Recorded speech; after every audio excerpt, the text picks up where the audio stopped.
Chapter 70, 4th Year, Partings. Thursday, May 29th, 1975. The exam period seemed to fly by that year. Remus really felt as though he'd got into the swing of things for the first time, and though he didn't like to rest on his laurels, was relatively certain he had achieved decent marks all round. Even potions had been less stressful than usual, thanks to Lily's careful guidance and patient coaching throughout the year. In fact, by the third week of May, Remus found himself at something of a loose end. He had completed all of his tests, but none of his friends had. Between Muggle studies and divination, the Marauders and the girls were still cloistered away, studying or in the exam hall. But he was far from lonely. Remus spent his free time taking leisurely walks in the grounds, reading whatever and whenever he felt like, and putting the finishing touches to his greatest accomplishment, the Marauders map.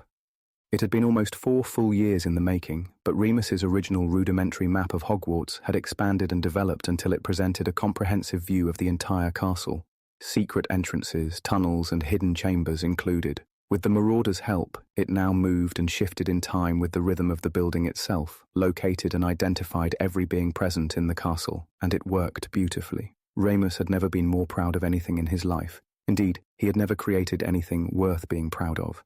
It still needed some kind of locking spell. At present, he was able to have the ink disappear and reappear with a quick disillusionment charm, but this was not enough. Not if it was to leave their dorm room. That would be something to research over the summer. He had already spoken to Madame Pince about borrowing a few books, with the understanding that he would reimburse her in full for any damage, should it occur. Remus was looking forward to the summer perhaps even less than usual. Now that he was fully aware of the political climate in the wizarding world, he found the thought of stepping outside of it for 2 months very disconcerting. Who knew what could happen in the meantime, say nothing of the danger his friends might find themselves in. For the first summer since 1972, the Marauders would be completely separated. Sirius had been forbidden from seeing the Potters.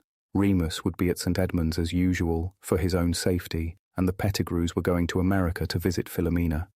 Peter suspected to try and bring her home. Sirius's situation was the most concerning. James had tried everything, even writing to Dumbledore, but no one was willing or able to override the Black family's wishes. Even Sirius had resigned himself somewhat to his fate. "I'll have Reg," he sighed heavily. "Maybe if he's not surrounded by Slytherins all the time, he'll listen to a bit of reason. He's old enough now."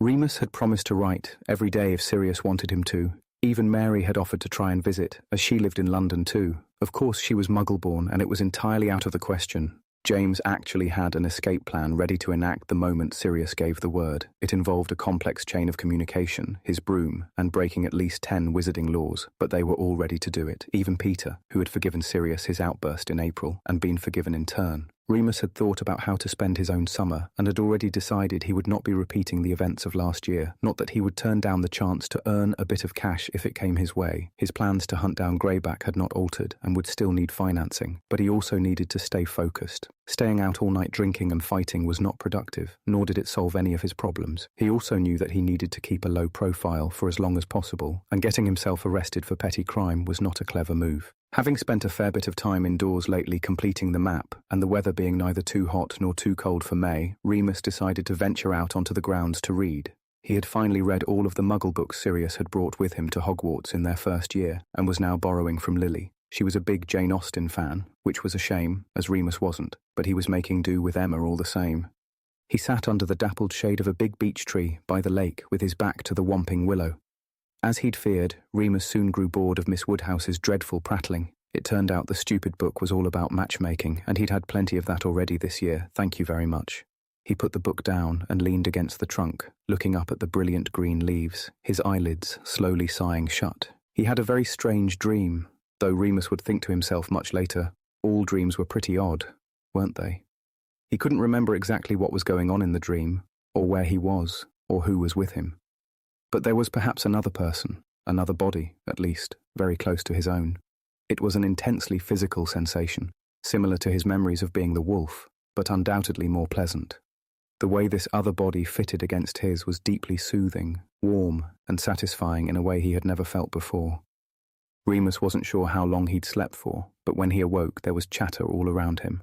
One of the exams had obviously finished, and students were pouring out onto the grounds, exulting in their hard-won freedom. Remus blinked against the bright summer sunlight and straightened up, a bit embarrassed to have dozed off. not to mention the physical reaction the weird dream had prompted. He quickly rearranged his robes, looking about to check no one had noticed.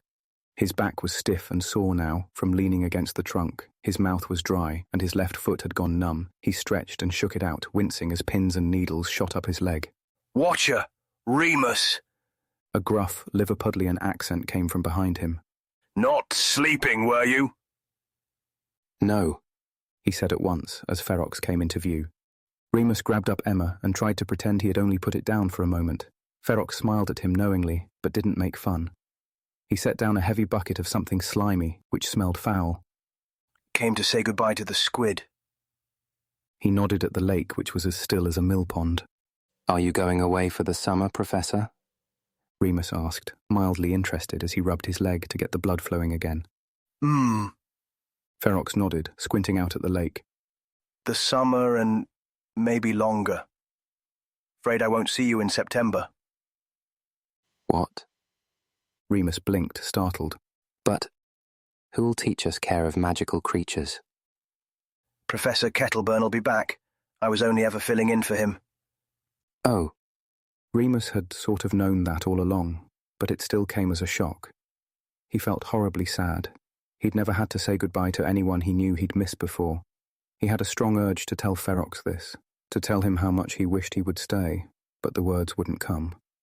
Sir Pity, was all he could muster. He stood up, shakily, legs still sore.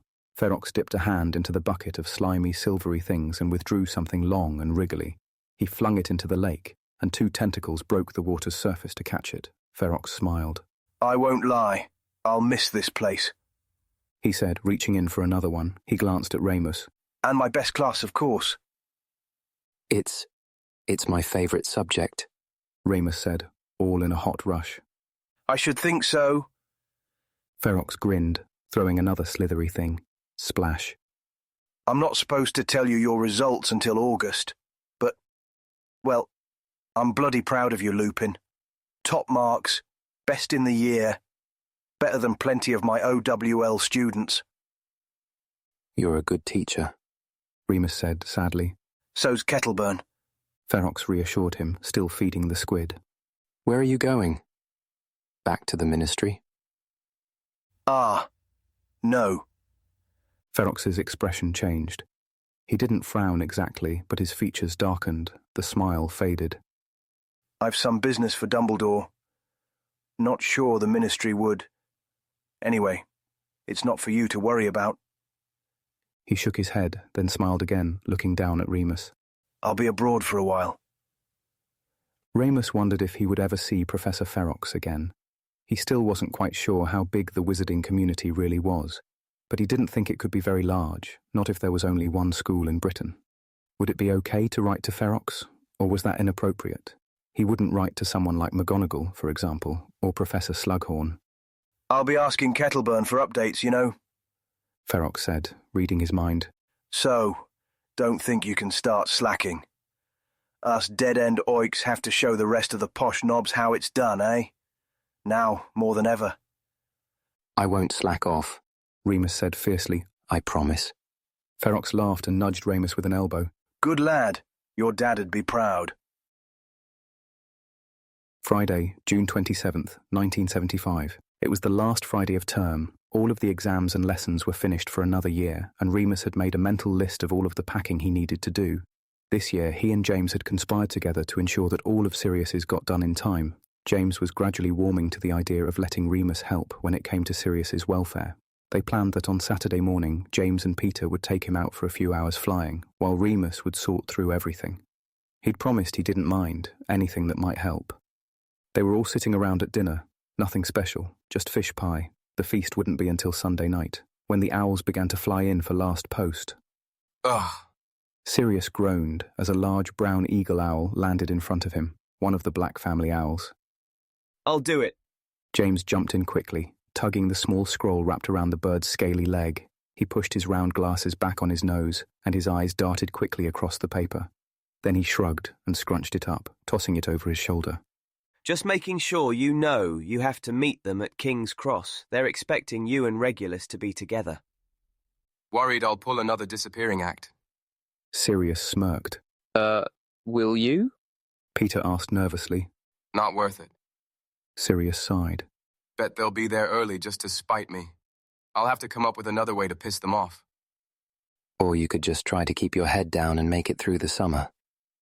Remus suggested lightly, finishing his ice cream. Sirius just raised an eyebrow at him. Remus poked his tongue out. They both knew that was pretty much impossible, even if Sirius tried his very best. They didn't have long to feel sorry for Sirius, however. Mary, who had also received some post, let out a shriek, then burst into tears. The owl in front of her hopped back, alarmed, then gave an offended hoot and flapped away to the owlery. Mary! Mary! Lily and Marlene both said at once, What's wrong? Mary shook her head, apparently speechless, then covered her mouth and fled the dining hall.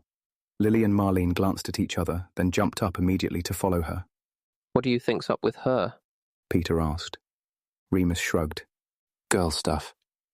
They did not find out until later that evening. Mary was not in the common room, but Lily came down looking for a stray cardigan she had left somewhere.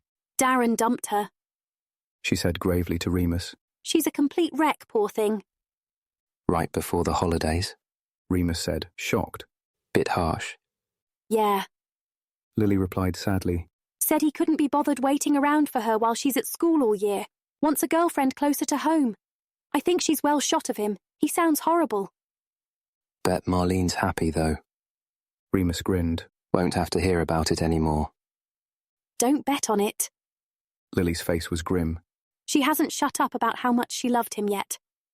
Poor thing. Remus dug around in his pocket and withdrew his last sugar quill. Give her this. Tell her I hope she feels better, eh? You're so sweet, Remus. Lily kissed him on the cheek, then headed upstairs again. She wasn't that upset when she broke up with me. Sirius muttered indignantly, moving a chess piece. Well? Remus shrugged, settling back down to the game. She dumped you, didn't she? I expect it's different when you're the one getting dumped. I wasn't that upset. I didn't think you and Mary were that serious. James yawned, playing Exploding Snap on the rug with Peter. You were only 13. 14. Sirius corrected. But I take your point. Didn't really give it a fair go, did we? You weren't very mature about it. Peter murmured, thumbing through his cards. No. Well, no one ever caught us snogging in broom cupboards, you're right. Sirius snapped. Jealousy doesn't suit you, Black. Peter replied dryly. Oi, you all promised me the snogging thing was over. Remus said pointedly, giving them all a dark look. Don't knock it till you've tried it, Mooney. Peter grinned.